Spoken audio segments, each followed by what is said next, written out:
CCC를 창설했던 빌 브라이트 박사는 예수님에 관해서 가르치는 그 말씀 중에서 우리는 예수님이 미치광이인지 아니면은 정말 하나님의 아들인지 그리스도이신지 둘 중에 하나를 선택해야 된다라고 이렇게 말합니다. 중립지대, 중간지대는 없다는 겁니다. 그냥 좋은 착한 분, 그 정도로 끝나서는 이제 안 된다는 것입니다. 예수님을 아예 부인하든지 아니면 예수님이 나의 참 구주와 주님으로 완전히 영접하든지 오직 둘 중에 하나만 있다라고 그렇게 말씀하는 것을 볼 수가 있습니다. 예수님이 이 땅에 오셔서 하신 일들, 그리고 하신 말씀들, 행하신 그런 사역들을 보게 되면은 예수님은 중풍병자를 일으키시고 죽은 자를 살리시잖아요. 눈먼 자의 눈을 뜨게 하시고 손 마른 자의 손을 펴지게 하셨습니다. 이 땅에 오셔서 천국 복음을 전하셨고, 그리고 하늘의 소망이 무엇인지를 사람들에게 정확히 알려 주셨잖아요. 이 예수님의 이 모습을 보면서 둘 중에 하나를 선택할 수밖에 없다는 거예요. 예수님 스스로 나는 곧 하나님이다. 내가 바로 그리스도다. 내가 생명의 떡이다.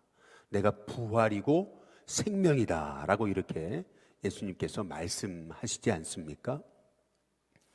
이 예수님의 이 말씀을 보게 되면은 둘 중에 하나라는 거죠. 예수님이 정말 그리스도이시든지 아니면 스스로 내가 부활이다, 생명이다, 이렇게 말씀하시는 걸 보면 정말 바리새인과 서기관들이 프레임을 씌웠듯이 미치광이든지 둘 중에 하나라고 하는 거예요. 둘 중에 하나를 선택하지 않으면 예수님이 누구신지 중간지대, 중립지대는 있을 수가 없다라고 하는 것이죠. 오늘 말씀에서도 이 서기관과 바리새인들이 예수님이 중풍병자를 일으키시고 그리고 가진 하나님의 능력을 행하시자 말도 안 되는 프레임을 씌우게 됐어요. 21절에 보면은 그가 미쳐서 저런 짓을 하는 거다. 이렇게 프레임을 씌우고 있거든요. 22절에 보니까 바알세불이 집혔다. 이렇게까지 얘기를 합니다. 바알세불이란 거기 22절 이어지는 말씀에 나오잖아요.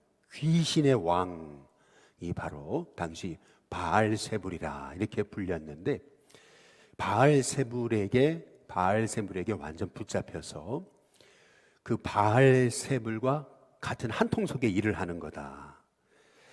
귀신의 왕 바알세불을 힘입어서 귀신을 쫓아낸다. 이렇게 예수님이 하시는 일에 관해서 서기관과 바리새인들은 프레임을 씌우기를 30절에 보면은 더러운 귀신이 들렸다. 이렇게 예수님을 프레임을 씌운 겁니다. 다시 말하면은 예수님이 하신 일은 분명 사람이 하는 일 같지는 않아 보이는 거예요. 어떻게 중풍병자를 일으키시고 어떻게 예수님께서 눈먼 자의 눈을 뜨게 하시고 문둥병자를 고치시냐는 거죠. 인간의 눈으로 보니까 예수님이 하신 일이 사람이 하는 일이 아닌 거예요. 그러니까 바리새인과 서기관들은 예수님을 향하여서 말도 안 되는 프레임을 씌우게 된 겁니다. 미쳤든지 아니면 귀신의 왕 바알세불을 힘입어서 저런 일을 하는 거다. 귀신 들렸다. 이렇게 예수님께 프레임을 씌우게 됐던 것이죠. 이 프레임을 씌우게 되니까 어떤 현상이 나타나게 되냐면요. 여기 31절을 잘 보세요. 31절에 보면 그때에 이렇게 얘기를 했어요. 그때가 언제냐면은 21절에 보니까 예수님의 친족들이 듣고 예수님을 붙들러 왔어요. 그 이유가 뭐냐면 사람들이 예수님이 미쳤다고 그러니까 예수님이 귀신 들려서 중풍병자를 일으키시고 눈먼 자의 눈을 뜨게 하시고 가진 병든 자의 병을 고치시고 귀신을 쫓아낸다고 그러시니까, 그러니까 예수님이 분명 미친 거다, 이제 이렇게 프레임을 씌우게 된 겁니다. 그 얘기를 듣고서 예수님의 친족들이 예수님을 말리려고 예수님이 계신 곳을 찾아오게 됐던 것이 오늘 말씀의 이제 상황인 거죠. 근데 31절에 보면은 그때에라고 이렇게 얘기하잖아요. 바로 이때 사람들이 예수님을 귀신 들렸다라고 해가지고 예수님의 친족들이 예수님을 말리려고 오게 됐을 때, 바로 그때 여기 보니까 31절에 예수님의 어머니와 동생들이라고 얘기하잖아요. 밖에 서서 사람을 보내서 예수님을 불러요. 빨리 그러지 말고 일로 오시라고 말이죠. 근데 여기에서 예수님이 뭐라 그러시냐면은 33절에 둘러있는 사람들을 보시면서 누가 내 어머니고 동생들이냐 이제 이렇게 물으십니다. 그러면서 둘러앉은 사람들을 보시면서 말씀하세요. 내 어머니와 내 동생들을 봐라 라고 하시면서 35절에 보니까 누구든지 하나님의 뜻대로 행하는 자가 내 형제고 자매고 어머니다 라고 이렇게 말씀하시는 것을 볼 수가 있습니다. 누가 내 형제고 누가 내 자매고 누가 내 어머니냐, 하나님의 뜻대로 행하는 자가 바로 내 형제고 자매고 어머니다 라고 이렇게 말씀하시는 것을 볼 수가 있어요. 오늘 말씀을 통해서 우리가 한 가지 알게 되는 것은 뭐냐면은 서기관과 바리새인들이 예수님이 행하시는 모습을 보고 분명 저건 사람이 할 수 있는 일은 아니다라고 이렇게 생각했다는 거죠. 당연히 그렇죠. 중풍병자를 말씀 한마디로 일으키시는데요, 예수님이 하시는 일들을 보니까 귀신을 쫓아내시고 각종 병든 자를 일으키세요. 그러니까 저건 분명히 사람이 하는 일은 아니에요. 그러다 보니까 예수님에 대해서 받아들일 수는 없고 어떻게 하든지 간에 예수님을 부인하게 만들어야 되니까 그들이 만들었던 그런 잘못된 프레임이 있어요. 그게 뭐냐면 예수님이 미쳤다라고 하는 얘기예요. 미쳐서 저런 일을 하는 거다. 귀신 들렸다. 심지어는 귀신의 왕 바알세불을 힘입는 거다. 이렇게까지 이제 얘기하고 이제 있는 거죠. 뭐 우리식으로 말한다면 이렇게 비유할 수 있는지 모르겠지만 뭐 염라대왕을 뭐 힘입어서 저러는 거다. 뭐 이렇게 저승사자를 힘입어서 저러는 거다. 뭐 이렇게까지 예수님에 대해서 말도 안 되는 프레임을 씌운 거죠. 그 말도 안 되는 프레임을 씌웠는데 여기 보니까 예수님의 친족들조차도 뿐만 아니라 예수님의 형제들, 동생들조차도, 그리고 심지어는 예수님의 어머니 마리아조차도 그 사람들이 만들어 놓은 프레임에 속았다는 것입니다. 사람들이 잘못된 프레임을 가지고 예수님에 대해서 귀신 들렸다, 미쳤다, 귀신의 왕 바알세불을 힘입어서 저러는 거다 라고 하는 그런 프레임으로 예수님을 몰아가니까, 그러니까 사람들이 심지어는 그 친족만이 아니라 동생들만이 아니고 그 어머니까지도, 마리아까지도 순간 사람들이 만들어 놓은 그 프레임에 속았다라고 하는 것을 오늘 말씀을 통해서 우리가 볼 수 있는 겁니다. 그때 예수님께서 이런 상황을 보시고 예수님이 한마디로 정리하시죠. 그것은 뭐냐면, 아니 어떻게 귀신이 귀신을 쫓아내면 그러면 스스로 분쟁해서 스스로 망하는 거 아니냐. 여기 25절에 이제 보시면은 만일 집이 스스로 분쟁하면 그 집이 설 수 없지 않느냐. 내가 만약에 귀신의 왕 바알세불을 힘입어서 이렇게 귀신 들린 자를 쫓아내는 것이라면은, 아니 어떻게 귀신이 귀신을 쫓아내냐. 그러면 스스로 망하는, 분쟁하는 길이 아니겠느냐. 예수님께서 너무나 정말 명쾌하게 저들이 만들어 놓은 그 잘못된 프레임을 한마디로 깨고 계세요. 두 번째는 뭐냐면 29절에 모든 죄와 다른 모독은 사심을 얻어요. 그러나 누구든지 성령을 모독하는 자 영원히 사심을 못한다, 받지 못한다. 영원한 죄가 된다. 근데 그 이유가 뭐냐? 그게 30절에 사람들이 프레임을 씌우기를 더러운 귀시 들렸다라고 예수님을 향해서 그렇게 말도 안 되는 프레임을 씌웠기 때문에 그러셨던 것임을 알 수가 있어요. 그리고 세 번째로 예수님의 대답은 그러면 도대체 누가 내 형제고 자매고 어머니냐? 하나님의 뜻대로 행하는 자가 바로 내 형제요 자매고 어머니다 라고 아주 예수님께서는 바리새인과 서기관들을 향해서 명쾌하게 저들이 만든 그 거짓이라고 하는 잘못된 예수님을 향한 그 소문들을 한마디로 부셔버리십니다. 결국 바리새인과 서기관들이 이렇게 예수님을 향해서 잘못된 그런 프레임을 예수님께 씌울 수 있었던 이유는 뭐냐면은 말씀에 순종하지 않으려니까, 하나님의 음성 들으려고 하지 않으니까. 죽은 자를 살리세요, 병든 자를 일으키세요, 귀신을 쫓아내세요, 말씀 한마디로 중풍병자를 일으키십니다. 이 예수님의 행하시는 모습 하나만 봐도 예수님이 내가 바로 그리스도다, 내가 부활이요 생명이다 라고 하셨던 그 말씀이 곧 예수님이 곧 하나님께서 보내신 바로 우리를 향한 그리스도이심을 나타내시는 거거든요.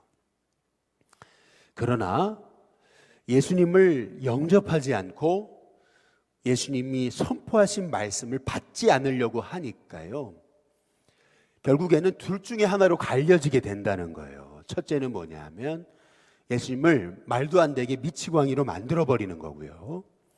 그러나 정말 그 말씀을 따라 살고자 하는 사람들은요, 예수님이 나의 참 구주와 주님으로 영접할 수밖에 없다라는 거예요. 그래서 누가 내 형제요 자매고 어머니냐, 우리 예수님 말씀하시잖아요. 그러면서 하셨던 예수님의 스스로의 대답은 무엇이었냐면 네, 하나님의 말씀대로 행하는 자라야 내 형제요 자매요 어머니다 라고 이렇게 예수님 한마디로 정리하시잖아요. 그래서 국제 CCC를 창설한 빌 브라이트 박사님의 그 얘기가 오늘 말씀을 통해서 우리에게 떠오르게 되는 것입니다.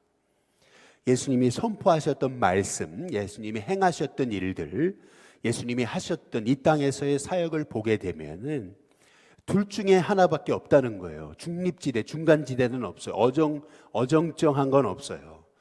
예수님이 나의 구주와 주님이시라고 영접하든지 아니면 예수님이 미치광이시든지 둘 중에 하나로 사람들이 갈릴 수밖에 없다라는 거죠. 저와 여러분께도 우리 주님은 모르십니다. 우리에게 정말 예수님이 나의 구주와 주님이신지, 우리의 인생에 예수님이 구주와 주님이시라면 우리는 그 말씀대로 살 수밖에 없다는 거예요. 정말 예수님이 나의 구주와 주님으로 우리가 영접하게 된다면은 어정쩡하게 그냥 그분은 그냥 선하시고 착한 의로우신 분, 그냥 성인군자 정도로 받아들일 수가 없다는 거예요. 단지 그냥 공자 정도로, 단지 의롭게 살아온 어떤 성인군자 정도로 받아들일 수가 없다는 거죠. 우리가 예수님이 행하시고 선포하신 말씀들을 우리가 마음을 열어서 그 말씀에 순종하고자 그 말씀을 받기 시작하면은 그분은 나의 진정한 구주와 주님이신 거고, 뿐만 아니라 예수님이 바로 나의 부활이고 생명이시라고 고백할 수밖에 없다라는 거죠. 오늘 말씀을 통해서 예수님은 우리에게도 물으십니다. 정말 하나님의 말씀과 그분의 뜻대로 행하고자 원하느냐는 거죠. 정말 주님의 말씀과 뜻대로 행하고자 하는 사람에게 예수님은 단지 그냥 의로우셨던 분, 착한 분, 슈바이처 정도의 그런 분이 아니고, 예수님은 진짜 내 인생을 완전히 송두리째 뒤흔들어 버리실, 내 인생을 완전히 뒤바꿔 버리실 구주와 주님이 되신다는 겁니다. 저와 여러분의 인생에서 예수님은 어떤 분이십니까? 그냥 단지 그냥 좋으신 분이십니까? 그냥 단지 내게 그냥 천국을 약속하시니까 이 땅에서는 예수님 없이 살고 그냥 죽을 때 단지 예수님 믿고서 천국 가는 정도의 분이십니까? 아니면 예수님을 믿음으로 단지 내가 이 세상에서 복을 받아가지고 그냥 잘 되기만을 바라는 그러한 소위 성공을 위한 인생의 디딤돌 정도의 그런 수단에 불과하십니까? 저와 여러분에게 예수님의 말씀이, 예수님이 하신 일이, 예수님이 하신 사역이 여러분이 정말 나와 나의 인생의 구주와 주님으로 예수님을 영접하고 그분의 뜻을 행하고자 하는 마음이 있다면은 그때부터는 저와 여러분의 인생에서 예수님은 내 인생의 전부가 되어지셔서 내 삶 전부를 송두리째 바꾸어 가시는 내 삶의 진정한 주인이시고 이제는 그분 없이는 살 수 없는 예수님이 내 인생의 목적이 되시고 비밀이 되시고 꿈이 되시고 소망이 되시는 내 인생의 가장 소중하신 그야말로 예수님이 내 인생의 보물이시고 내 인생의 능력의 근원이시고 예수님이 바로 내 삶을 이끌어 가시는 진정한 내 인생의 등불이고 소망이 되시고 빛이 되신다라고 하는 그런 말씀입니다. 바라기는 오늘 말씀은 실은 우리에게 예수님이 정말 너의 인생의 구주와 주님이 되시느냐 아니면 단지 그냥 성인군자 정도로 그렇게 너는 예수님을 받고 있느냐라고 하는 둘 중에 하나를 선택하라고 하시는 우리 주님의 음성입니다. 내 인생에 예수님이 진짜 부활이고 생명이고 내 삶을 송두리째 바꿔 놓으시는 생명의 비밀이 되시는 예수님이 내 인생의 전부가 되시는 그런 은혜의 고백이 저와 여러분 가운데 있게 되시기를 주님의 이름으로 축복합니다. 우리 찬송가 449장 우리 함께 찬양 부르겠습니다.